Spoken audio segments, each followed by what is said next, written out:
Selamat datang di Wacana. Hari ini kita akan membahas sebuah topik yang sepertinya selalu menarik perbincangan ya, bahkan puluhan tahun setelah keputusannya diambil, yaitu soal status Pluto. Selama lebih dari 70 tahun, kita semua kenal Pluto sebagai planet ke-9. Lalu tiba-tiba di tahun 2006, statusnya diubah. Benar sekali. Jadi pertanyaan intinya sebenarnya adalah, apakah penurunan status Pluto dari planet menjadi planet kerdil ini merupakan sebuah, katakanlah, koreksi ilmiah yang tajam dan memang perlu? Atau ini sebetulnya sebuah perubahan definisi yang sempit yang pada akhirnya mengabaikan konteks historis dan karakteristik fisik Pluto yang menurut saya luar biasa? Saya di sini akan berargumen bahwa definisi baru ini terlalu kaku dan penurunan status Pluto itu sebuah kekeliruan yang mengabaikan esensi dari apa itu sebuah planet. Sementara saya akan mempertahankan posisi sebaliknya. Saya rasa reklasifikasi Pluto adalah langkah yang sangat logis dan tak terhindarkan. Ini adalah buah dari penemuan-penemuan baru yang luar biasa. Jadi ini bukan soal penurunan pangkat, tapi soal menempatkan Pluto dalam konteks yang jauh lebih akurat dan jujur saja jauh lebih menarik secara ilmiah di tata surya kita. Baiklah, mari kita mulai. Bagi saya, masalah ini akarnya ada pada tradisi dan pengamatan langsung. Selama lebih dari 70 tahun, Pluto itu secara universal diterima sebagai planet ke-9. Ini bukan cuma catatan kaki di buku teks loh, ini bagian dari pemahaman budaya kita tentang kosmos. Perubahan mendadak di tahun 2006 itu mengganggu pemahaman yang sudah mapan dan terus terang memicu reaksi emosional yang kuat. Kita semua ingat kan surat-surat protes dari anak-anak sekolah yang merasa kehilangan planet favorit mereka. Itu menunjukkan Pluto punya tempat yang signifikan, lebih dari sekedar objek astronomis. Dan yang lucu, istilah baru yang mereka ciptakan, planet kerdil, itu kan masih mengandung kata planet. Ini seolah-olah mengakui bahwa Pluto itu ya sebuah kategori dari planet, bukan sesuatu yang sama sekali berbeda. Analoginya sederhana saja, ada kertas toilet, ada kertas tulis. Semuanya jenis kertas yang berbeda. Tapi kita tidak bilang kertas toilet itu bukan kertas, kan? Nah, Pluto bagi saya adalah jenis planet yang berbeda. Bukan berarti ia bukan planet sama sekali. Saya mengerti sekali sentimen itu, sungguh. Tapi kan ilmu pengetahuan tidak bisa dan tidak sehalusnya didasarkan pada sentimen atau tradisi. Ia harus berevolusi berdasarkan bukti baru. Keputusan ini bukan reaksi emosional, melainkan respons logis terhadap penemuan fundamental yang mengubah peta tata surya kita. Sabuk Kuiper. Sejak awal tahun 90-an, kita mulai menemukan dunia-dunia es lain yang berkerumun di orbit Pluto.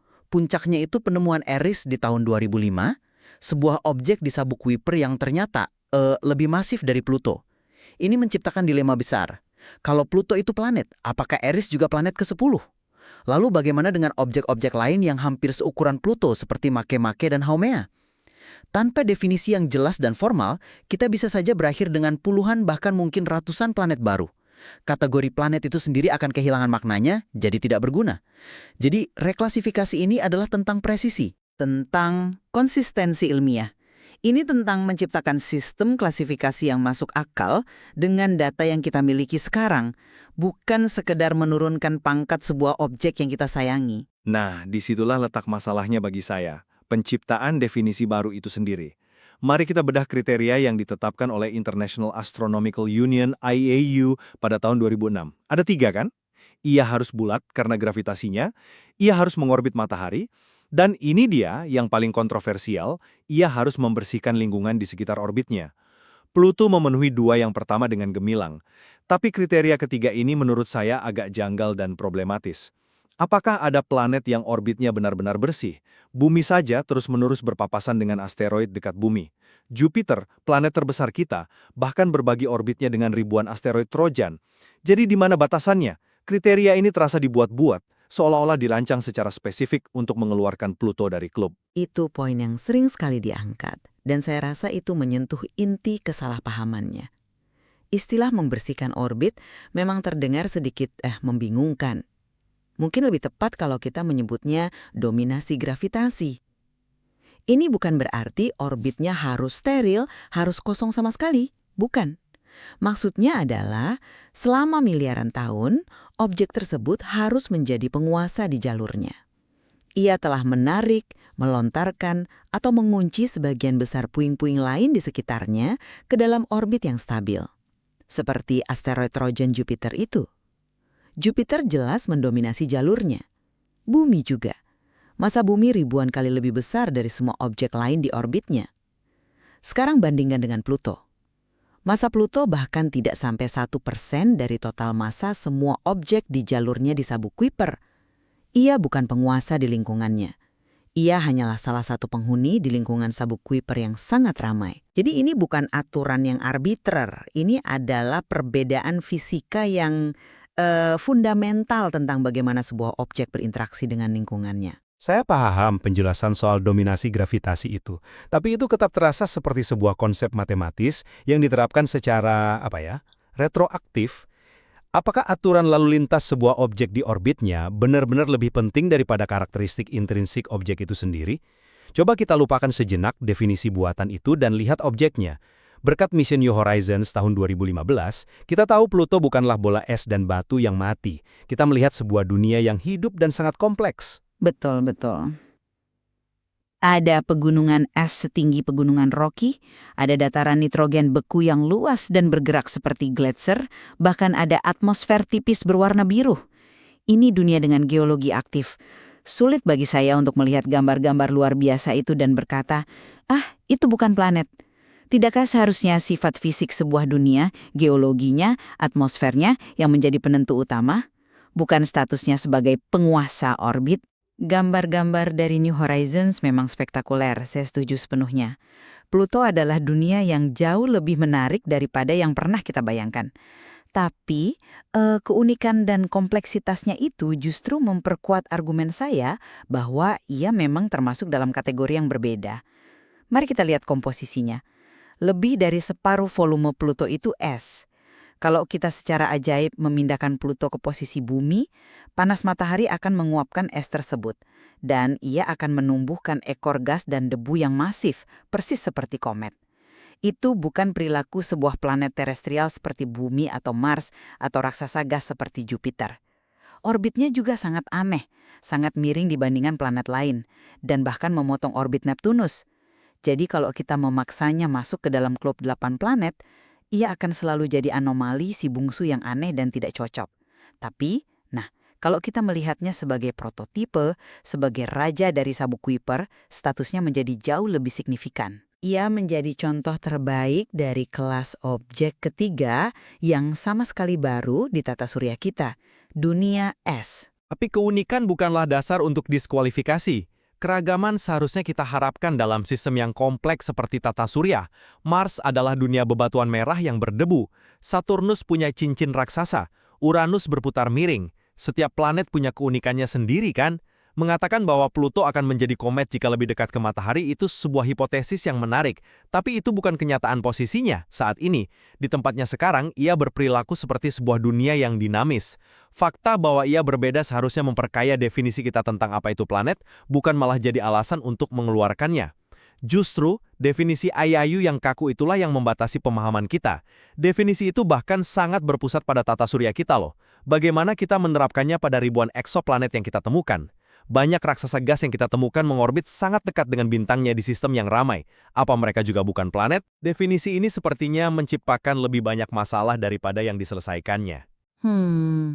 Saya melihatnya dari sudut pandang yang berbeda. Membuat kategori ilmiah yang berfungsi itu kan tentang menemukan pola dan mengelompokkan objek berdasarkan karakteristik bersama yang paling fundamental. Dan konteks adalah segalanya. Sebelum kita tahu tentang sabuk Kuiper, Pluto tampak seperti planet kecil yang terpencil. Setelah kita menemukannya, konteksnya berubah total. Ia bukan lagi objek terisolasi, melainkan anggota terbesar dari sebuah keluarga besar objek serupa. Dan ini bukan hanya tentang Pluto. Coba kita lihat Ceres, di sabuk asteroid antara Mars dan Jupiter. Selama lebih dari seabad, ia hanya dianggap sebagai asteroid terbesar. Tapi saat kita sadar ia juga bulat karena gravitasinya sendiri, sama seperti Pluto, statusnya justru dipromosikan menjadi planet kerdil. Ini menunjukkan adanya konsistensi. Sistem ini tidak dirancang untuk mendemosikan Pluto, tapi untuk menciptakan klasifikasi yang logis dan koheren untuk semua objek. Jadi pertanyaannya menjadi, apakah lebih masuk akal untuk memiliki 8 planet terestrial dan gas? Dan kemudian kategori baru yang menarik yaitu planet kerdil, atau memiliki 8 planet plus Pluto sebagai pengecualian yang aneh. Saya tidak yakin itu satu-satunya pilihan. Argumen bahwa kita harus menghindari memiliki terlalu banyak planet lebih terdengar seperti masalah kemudahan menghafal untuk anak sekolah daripada akurasi ilmiah. Mungkin tata surya kita memang memiliki lebih banyak planet dari yang kita duga selama ini. Mungkin ada 15, mungkin ada 25. Kalau memang begitu, maka tugas ilmu pengetahuan adalah menyesuaikan pemahaman kita agar sesuai dengan kenyataan itu, bukannya mengubah aturan untuk menjaga jumlahnya tetap kecil dan rapi. Membingkai Pluto sebagai Raja Sabuk Kuiper itu hanya sebuah narasi yang bagus untuk membuat perubahan ini lebih mudah diterima. Tapi bagi banyak orang itu tetap terasa seperti penurunan pangkat. Dari planet ke-9 menjadi salah satu dari banyak objek Trans-Neptunus. Itu perubahan status yang signifikan, dan saya rasa kita tidak boleh meremehkan dampaknya. Tapi bukankah itu inti dari kemajuan ilmiah? Kita pernah berpikir bumi adalah pusat alam semesta. Kita pernah berpikir galaksi kita adalah satu-satunya. Data baru datang dan memaksa kita untuk merevisi model kita, bahkan jika itu tidak nyaman atau berlawanan dengan intuisi. Menempatkan Pluto sebagai prototipe planet kerdil memberinya peran yang sangat penting. Ia bukan lagi sekedar planet terkecil dan teraneh. Ia adalah jendela kita untuk memahami zona ketiga tata surya yang luas dan misterius ini. Status barunya justru memicu misi seperti New Horizons. Ia menjadi lebih menarik sebagai objek studi, bukan kurang. Jadi, ini bukan kemenangan pedagogi atas sains, ini adalah kemenangan pemahaman kontekstual atas klasifikasi yang sudah usang. Presisi ilmiah pada akhirnya harus menang atas sentimen historis. Pada akhirnya, bagi saya, penurunan status Pluto adalah sebuah perubahan formalistik yang didasarkan pada definisi yang, menurut saya cacat dan bisa diperdebatkan. Definisi yang mengabaikan sejarahnya selama puluhan tahun, dan yang lebih penting, sifat fisiknya yang menakjubkan. Perdebatan sengit yang terus berlanjut hingga hari ini menunjukkan bahwa klasifikasi ilmiah tidak selalu hitam putih. Dan fakta bahwa kita masih menyebutnya planet kerdil menegaskan bahwa sifat keplanetannya tidak sepenuhnya bisa dihapus. Ia adalah planet, hanya saja jenisnya kerdil. Dan bagi saya, reklasifikasi Pluto adalah contoh indah dari proses ilmiah yang bekerja sebagaimananya, beradaptasi dalam menghadapi data baru. Hal ini memberikan kita model tata surya yang lebih akurat, lebih koheren, dan lebih kaya. Ini menempatkan Pluto bukan sebagai catatan kaki yang aneh, melainkan sebagai tokoh utama dalam babak baru pemahaman kita tentang tata surya luar. Ini adalah kemenangan presisi dan kejelasan atas nostalgia. Ilmu pengetahuan bergerak maju, dan terkadang itu berarti merevisi apa yang kita pikir kita ketahui. Perbincangan kita hari ini benar-benar menggarisbawahi ketegangan yang melekat dalam sains, antara menghormati tradisi historis dan kebutuhan akan definisi yang ketat dan konsisten seiring dengan penemuan baru. Tepat sekali. Apakah Pluto adalah planet ke-9 yang hilang, atau duta besar pertama dari dunia baru yang luas di tepi tata surya kita? Eksplorasinya terus memperdalam pemahaman kita tentang kosmos.